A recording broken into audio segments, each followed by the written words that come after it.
कर्ज दो, गुलाम बनाओ और फिर अपनी विस्तारवादी सोच को आगे बढ़ाओ। यही ड्रैगन की नीति है, यही चीनी प्रेसिडेंट जिनपिंग का एजेंडा है, जिसका इस्तेमाल वो दुनिया के छोटे छोटे मुल्कों को अपने मकड़ जाल में फांसने के लिए करते हैं। अब तक चीन दर्जनों छोटे बड़े देशों को इसी तरह के लोन ट्रैप में फंसा चुका है, मगर इस बार जिनपिंग के टारगेट पर एक अफ्रीकी मुल्क है जिसे चीन ने पहले तो मदद के नाम पर करोड़ों का कर्ज दिया और अब उस देश के एयरपोर्ट, सरकारी संपत्ति कब्जे में लिए जा रहे हैं। आखिर कौन है वो कॉमनवेल्थ कंट्री जो चीन का शिकार बन रही है? ये रिपोर्ट देखिए।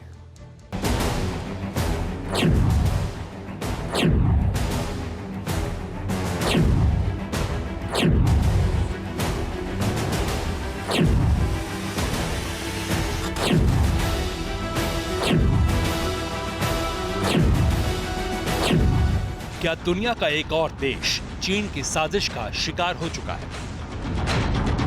क्या ड्रैगन के जाल में फंसकर वो मुल्क बर्बादी की कगार पर आ गया? क्या जिनपिंग की विस्तारवादी भूख अब उस छोटे से देश को निगलने वाली? यह आशंका नहीं बल्कि वो हकीकत है जिसे झुठलाया नहीं जा सकता, क्योंकि अफ्रीका का एक और देश चीन का आर्थिक गुलाम बन चुका है।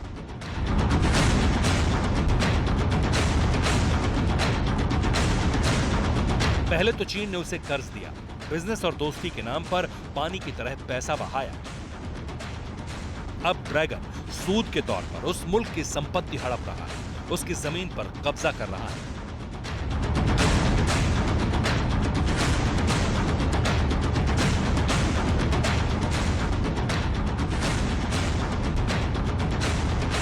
युगांडा, यही वो अफ्रीकी देश है जो चीन के ट्रैप में फंसकर पाई पाई के लिए मोहताज हो चुका है, पूरी तरह से कर्ज में डूब चुका है।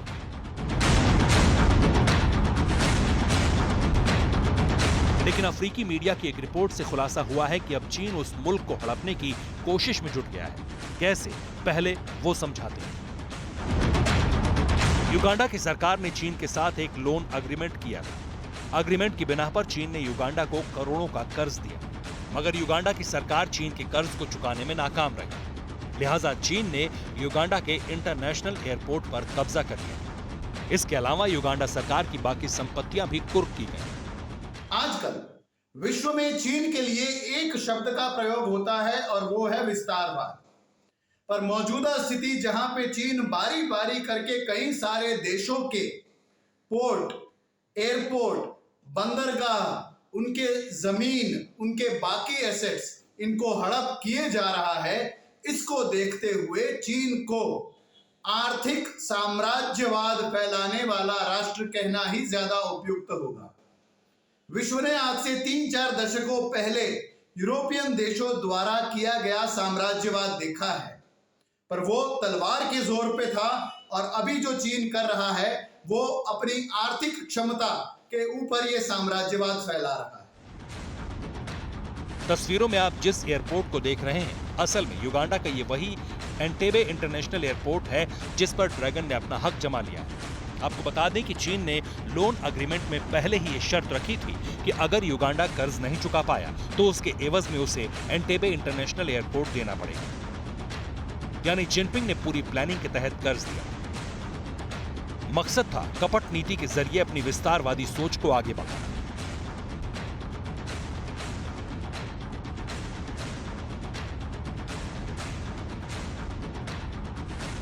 हैरान करने वाली बात यह भी है कि ऐसा पहली बार नहीं हुआ है।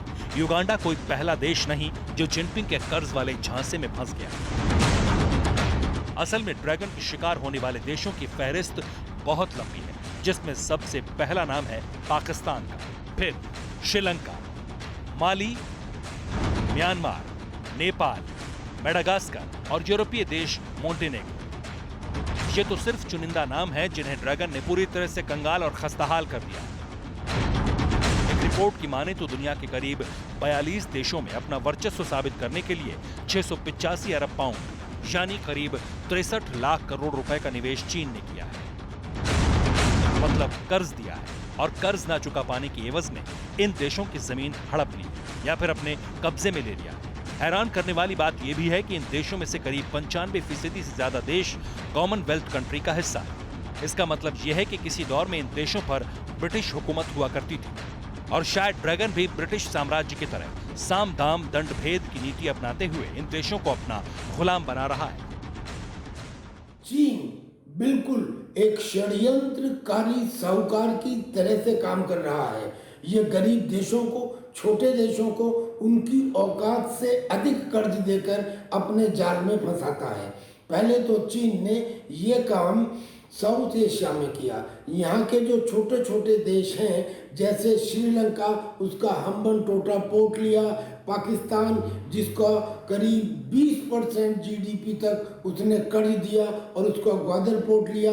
ऐसे ही जो और छोटे छोटे देश जैसे नेपाल है, भूटान है, बांग्लादेश है, म्यांमार है या मालदीव है, इन देशों को अपने प्रभुत्व के अंदर लाया।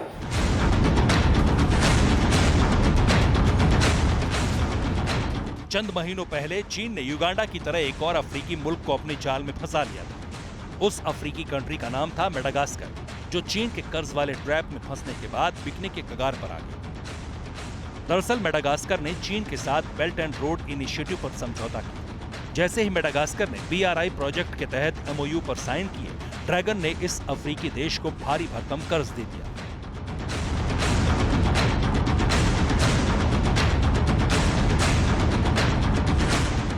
धीरे धीरे मेडागास्कर के बाजार में चीन की हिस्सेदारी करीब 90% तक पहुंच गई। यानी इस अफ्रीकी मुल्क को पता भी नहीं चला और BRI प्रोजेक्ट के नाम पर ड्रैगन ने मेडागास्कर को दिवालिया कर दिया। फिर उसी कर्ज के नाम पर ड्रैगन मेडागास्कर की जमीन पर अपना हक जताने लगा। हालांकि मेडागास्कर के लोगों ने इसका विरोध किया, मगर चीन अपने मकसद में कामयाब हो गया। अब ये सब इसलिए किया जा रहा है ताकि कल को यूनाइटेड नेशंस में अगर कोई प्रस्ताव चीन के खिलाफ आए तो ये देश चीन के समर्थन में खड़े हों। अब ये सोचने की बात है कि अगर कॉमनवेल्थ देश भी चीन के प्रभुत्व में आ गए तो फिर चीन को रोकना करीब करीब नामुमकिन हो जाएगा। और इस पूरी प्रक्रिया के अंदर यूनाइटेड किंगडम सोता रहा। यूनाइटेड किंगडम ने अब आके ये किया कि उन्होंने कॉमनवेल्थ डेवलपमेंट कॉरपोरेशन को खत्म किया और एक ब्रिटिश इंटरनेशनल इन्वेस्टमेंट शुरू किया। ठीक इसी तरह भारत के पड़ोसी देश भी जिनपिंग की कर्ज नीति के शिकार हुए। जहां श्रीलंका को कर्ज देकर चीन ने उसके हम्बनटोटा बंदरगाह को अपने कब्जे में ले लिया, तो वहीं पाकिस्तान भी सीपेक प्रोजेक्ट के नाम पर कंगाल होता जा रहा है।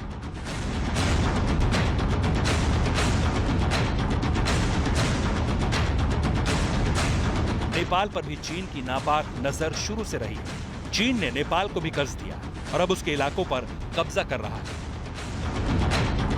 यानी ड्रैगन पूरी तैयारी के साथ दुनिया के हर छोटे से देश को कर्ज में डुबाकर अपना गुलाम बनाना चाहता है,